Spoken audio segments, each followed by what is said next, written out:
টিকিটের জন্য দৌড়াইতেছি, শুক্রবার যেহেতু অনেক ভিড়।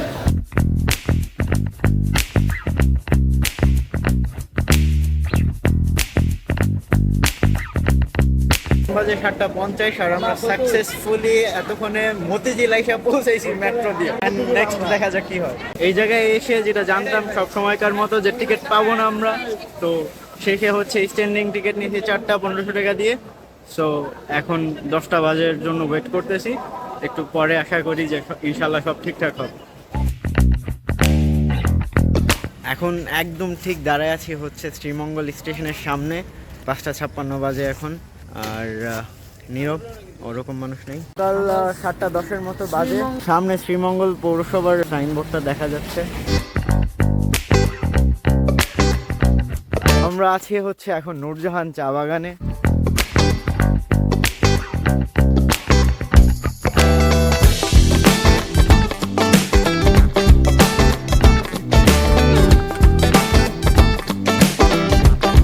আস্তে আস্তে অনেকটুকু উপরে এসে পড়ছি, পিছে খায়রুল ওরা ছবি তুলতেছে। Just this place is amazing and beautiful, so calm, like একটা বৃষ্টির ফোঁটার সাউন্ড এত ক্লিয়ার শোনা যেতেছে।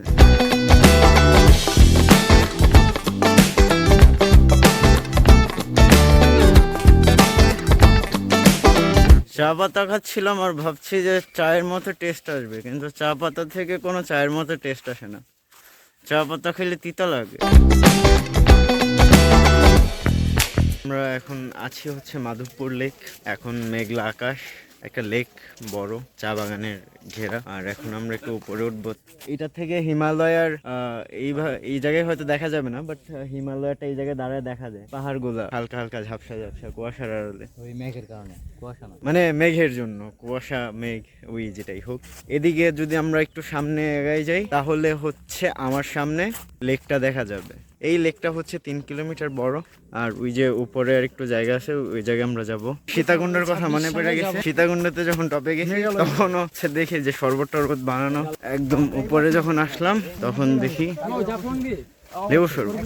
এইটা হচ্ছে একদম টপ থেকে ভিউ, ওই দূরে মেঘালয়ের পাহাড়গুলো দেখা যায়। তাছাড়া এখান থেকে লেকটা দেখা যায় উপর থেকে। পর এই বৃষ্টি, এই মেঘ, এই রোদ সব মিলায়া একটু ঠান্ডা লাগতেছে, একটু গরম লাগতেছে। এদিকে চাইলাম আমি তো কি মন্ডু মাথা।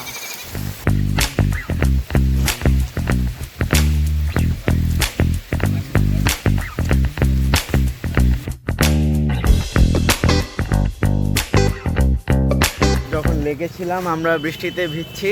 আমরা আছি এখন লাউয়াছড়া জাতীয় উদ্যান। লাউয়াছড়া উদ্যান মূলত হচ্ছে আমাদের ঢাকা শহরের ওই বোটানিক্যাল গার্ডেনের বিগ ভার্সন আর একটু ওয়াইল্ড ভার্সন। না না কই জানি আছি, লেওড়াছড়া। আচ্ছা আচ্ছা, লেওড়াছড়া থেকে আমরা বের হয়ে যাচ্ছি। আমরা এখন যাচ্ছি কোথা? আমরা এগিয়ে যাচ্ছি লাল পাহাড়ের দিকে। ওই সামনে লাল পাহাড় দেখা যাচ্ছে, জানি না রোদের জন্য ক্যামেরা আসছে কিনা। এনে সুন্দর মেঘালয় থেকে পানি আসছে, এই পানি পাড়ায় যেতে হবে লাল পাহাড়ের উপরে।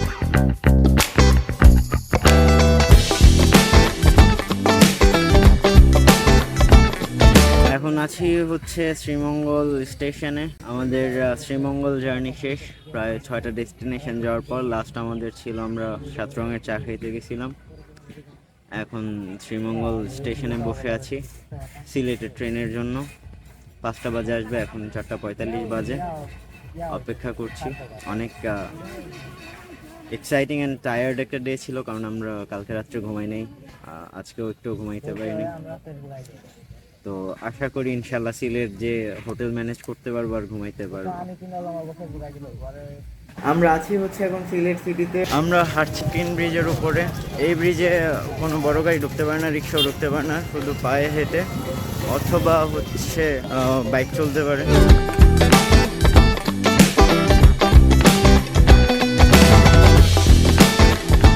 সার্কিট হাউস দেখা যায়, সিলেট সার্কিট হাউস। ক্লক টাওয়ারটাও দেখা যায় নিচে। আমরা সিলেট সিটি থেকে হচ্ছে প্রথমে আম্বারখানা আসলাম, আম্বারখানা থেকে আবার সিঞ্জিনি, এখন সিঞ্জিনি দিয়ে যাচ্ছি হচ্ছে রাতারগুল সাব ফরেস্ট। আমরা নৌকা নিলাম ঘাট থেকে, নৌকা নিলাম আর কি যেন ফরেস্টে যাওয়ার জন্য টিকিট কাটতে হয় সোয়াম ফরেস্টের জন্য, তো ওই টিকিট কাটলাম 4টা। ওই জায়গায় আবার স্টুডেন্ট ডিসকাউন্টও আছে, আইডি কার্ড দেখে স্টুডেন্ট ডিসকাউন্ট নিছি। সারি সারি নৌকা পার ঘেঁষ সামনে এগিয়ে যাচ্ছে। আমি জানি না আমরা কি অপেক্ষা করছে দেখার জন্য, কিন্তু আমরা সারপ্রাইজড হওয়ার জন্য বসে আছি। আমাদের খায়রুল অনেক গম্ভীর হয়ে বসে আছে আর আমরা এগিয়ে যাচ্ছি বৈঠার তালে তালে।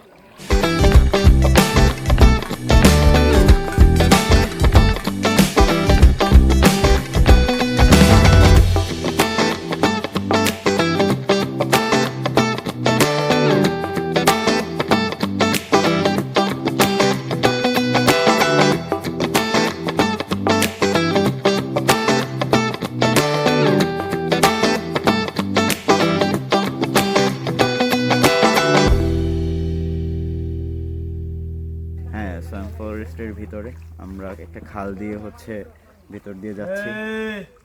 পিছু যদিও অনেক মানুষ আর অনেক নৌকা, একটু পরে পরে আস্তে আস্তে যাইতেছে এরপরও পিছু। সোয়াম ফরেস্টের ভিতরে হাঁটাহাঁটি করতেছি, পেছনে পানি। কিছু কবি?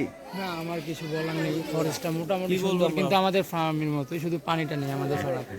আমাদের সাভারের মানুষের জন্য জঙ্গল টঙ্গল অতটা ইন্টারেস্টিং, কিন্তু পানিতে নৌকা দিয়ে ঘোরা এই জঙ্গলের মাঝখান দিয়ে ওটা হচ্ছে অন্যরকম অনুভূতি। সোয়াম ফরেস্ট ঘোরা শেষ, আমরা ব্যাক করতেছি এখন সাদা পাথরের দিকে যাব। আমরা আছি হচ্ছে এখন সাদা পাথর ঘাটে। এখন এই জায়গা থেকে হচ্ছে নৌকা নিব সাদা পাথর ঘাটের জন্য।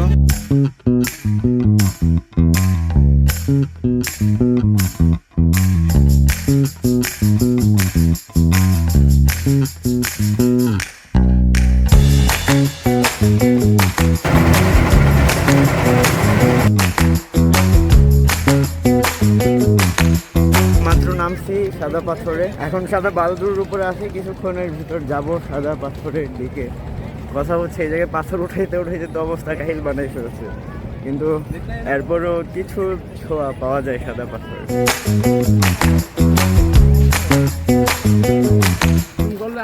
আমরা হাঁটছি এখন সাদা পাথরের উপরে। এখন সাদা পাথরের উপরে হাঁটার মজা কি আছে নাকি না এটা আমি বলে বুঝাইতে পারবো না, কষ্টই হয়, কিন্তু আমরা এখন একটু গোসল করার জায়গা খুঁজতেছি। ভাই একটা আমাকে রোদে একটা ছবি তুলে দিবে? অবশ্যই দিবে।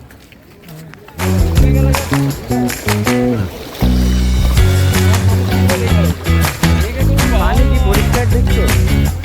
আমরা এখন হাঁটছি মেঘালয়ের পানির উপর দিয়ে।